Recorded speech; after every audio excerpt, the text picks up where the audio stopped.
집중화 경향 측정에 사용되는 값들을 살펴보도록 하겠습니다. 먼저 평균이라는 것은 값들의 무게중심이 어디인지를 나타내는 값으로서 산술평균을 의미합니다. 예를 들어서 표본의 평균을 구할 경우 x1부터 xn까지 표본에 대한 측정 값들이고요. 그것을 측정 개수로 나눠주게 되면 평균이 되겠죠. 그래서 이 x값들 n개를 모두 더해서 n으로 나눠라 라고 써 있는 것이고요. 무게 중심을 나타내는 것이기 때문에 이 평균은 정가운데가 아니라 한쪽으로 쏠릴 수 있습니다. 그게 왼쪽이든 오른쪽이든 쏠릴 수 있다는 거예요. 자, 그러면 평균 말고 중앙값이라는 것을 사용하게 되면 자료를 크기 순서대로 배열했을 때 중앙에 위치하기 때문에 항상 자료들의 가운데 의미하게 되고요. 이 분위수라고도 합니다. 최빈값 모드라고 하는 것은 가장 많이 관찰되는 값으로서 빈도를 나타내죠. 그래서 빈도가 가장 큰 것을 의미합니다. 여기에 나오는 평균, 중앙값, 최빈값에 대해서는 그림을 하나 알아두셔야 되는데요. 지금 여기 X축이 있고 프리퀀시가 있었을 때 가장 아이디얼한 것, 대칭을 보이고 있는 것은 평균과 중앙값과 최빈값이 가운데 똑같이 있는 것. 이것이 대칭을 이루는 구조이고 가장 아이디얼한 것이죠. 자, 그런데 만약에 이렇게 네거티브 스퀴드라고 하는 것은 모드를 기준으로 메디안과 미인이 네거티브 쪽으로 쭉 흐르고 있는 거예요. 그래서 모드는 가장 오른쪽에 있고 메디안과 미인이 흐른다. 메디안은 항상 가운데인 걸 보실 수 있을 거예요. 그리고 모드하고 미인이라는 것이 이렇게 네거티브로 흐르는가 아니면 포지티브 쪽으로 흐르는가, 이것에 따라서 네거티브 스퀴드, 포지티브 스퀴드라고 부르고 있고요. 네거티브 스퀴드라고 한다면은 여기에 있는 미인이 가장 작고 모두가 가장 큰 빈도를 보일 거고, 포지티브 스퀴드라고 한다면 여기 모두가 가장 크고 미인이 가장 작은 빈도를 보일 텐데, 그때 미인이 더 큰 값을 보인다는 것을 의미합니다. 그래서 이 크기 순서를 또 봐두셔야 돼요. 포지티브 같은 경우에는 미인이 가장 큰 값이고, 네거티브 같은 경우는 미인이 가장 작은 값입니다. 평균은 양꼬리 값의 크기가 변할 때 영향을 크게 받지만, 자, 여기서 양꼬리 값이라고 하는 것은 이상치를 말할 수 있어요. 중앙값은 그러한 변화에 영향을 거의 받지 않는다 라는 것을 그림으로 확인할 수가 있죠. 이렇게 메디안은 가운데 위치하는 것을 볼 수 있습니다. 자, 문제 보시면 왼쪽으로 치우쳐진, 즉 오른쪽으로 꼬리가 긴 분포의 평균과 중앙값의 관계는 이라고 했거든요.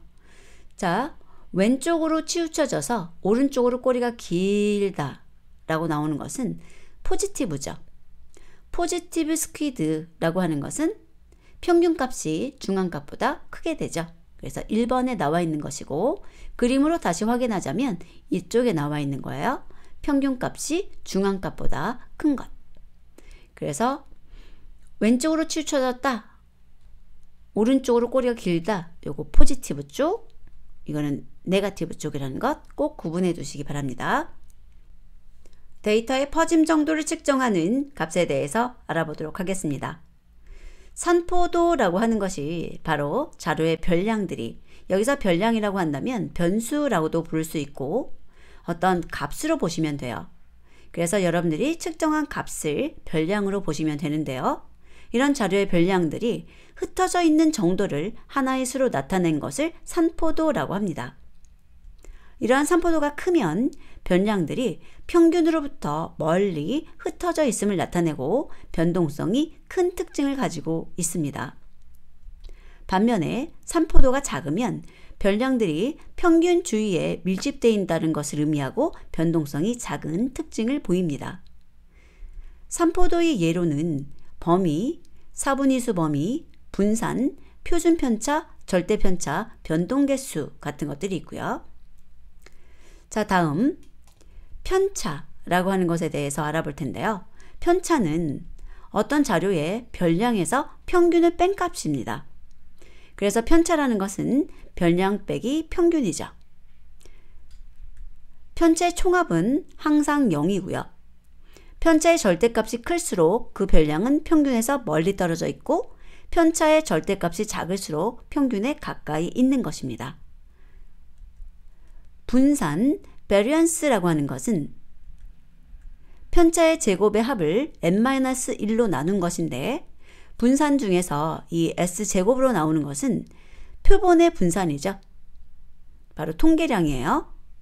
자, 그랬을 때 데이터 집합이 얼마나 퍼져 있는지를 알아볼 수 있는 수치이고 평균이 같아도 분산은 다를 수 있습니다. 식으로 봤을 때 여기 있는 x의 i가 변량이고요. 그 변량에서 x의 바라고 나온 것이 평균이에요. 그래서 평균을 뺀 것을 제곱한 것의 합을 n-1로 나누고 있죠. 자, 다음은 표준편차입니다. 표준편차라고 하는 것은 일반적으로 STD라고 표기를 하는데 분산의 루트를 취한 것을 의미합니다. 그래서 자료의 산포도를 나타내는 수치 중 하나이고 분산의 양의 제곱분으로서 평균으로부터 각 데이터까지의 평균거리예요. 그래서 S라고 하는 것은 S제곱의 루트 취한 것을 볼 수 있습니다. 분산이라는 것에 대해서 좀 더 살펴보도록 하죠. 평균은 같지만 분산이 다른 두 확률 분포의 그림인데요. 지금 빨간색과 파란색 두 가지가 있죠. 그랬을 때 빨간색의 분포는 100의 평균값과 100의 분산값을 갖습니다. 여기 있는 것. 그리고 파란색의 분포는 100의 평균값과 2500의 분산값을 갖게 돼요. 굉장히 많이 흩어져 있죠. 자, 그랬을 때 표준 편차 값을 보면 빨간색이 작고 파란색이 큰 것을 볼 수 있어요. 자, 그랬을 때 이 빨간색으로 나타나는 것은 평균값하고 다른 변량들이 가까이 밀집되어 있다를 볼 수 있는 거고요. 파란색은 평균값과 변량들이 멀리 떨어져 있다라는 것을 볼 수 있습니다. 분산과 표준 편차에 대해서 좀 더 이해하는 시간을 가져보도록 하겠습니다.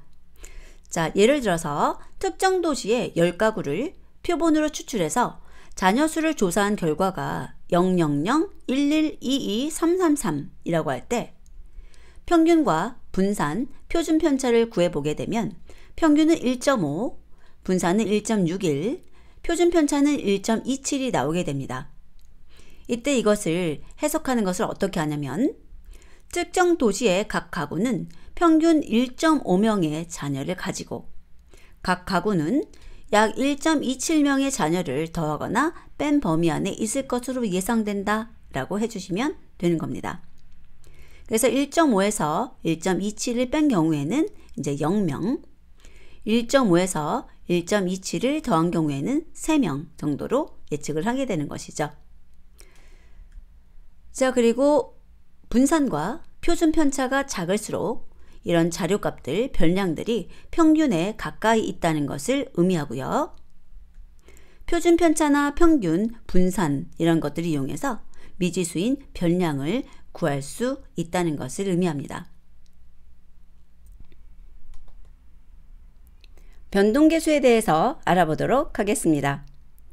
변동계수는 단위가 다른 두 개의 그룹 또는 단위는 같지만 평균 차이가 클 때의 산포 비교에 사용을 합니다. 예를 들어서 A 학생이 평균 3시간 공부하고 표준 편차가 0.42였고 B 학생이 평균 6시간 공부하고 표준 편차가 0.9였다면 어떤 학생이 변동이 크게 없이 꾸준하게 공부를 했는지 알아보려고 한다면 평균 학습 시간이 다르기 때문에 이 변동계수를 사용해서 비교할 수 있습니다. 변동계수에 대한 식을 보시면 자, 위쪽이 S, 표준 편차고요. 아래쪽이 평균입니다. 자, 그래서 A 학생에 대해서 CV를 구하게 되면 표준 편차 0.4를 3시간이라는 평균 학습 시간으로 나누어서 0.1332 구해지고요. B학생에 대해서는 0.9를 6으로 나누어서 0.15라는 값을 갖게 됩니다. 이때 변동계수라는 것은 작을수록 변동량이 적다는 것을 의미하기 때문에 이 변동계수의 수치가 더 작은 A가 더 꾸준히 공부한 학생으로 판단됩니다. 자, 3시간 대 6시간이니까요. 표준 편차도 2배까지는 이 B학생이 조금 더 꾸준히 공부한 것이 되지만 지금 2배가 넘어가는 0.9가 됐기 때문에 A학생이 좀 더 꾸준히 학습한 것입니다. B학생의 표준 편차가 0.8이었다면 학습 시간하고 똑같이 2배죠. 그래서 이때는 A하고 B학생의 변동계수가 같아집니다. 즉 공부시간 평균에 대한 표준 편차의 비율이 CV이기 때문이죠.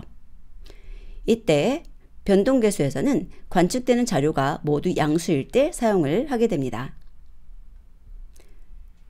다음 학습에서 뵙도록 하겠습니다.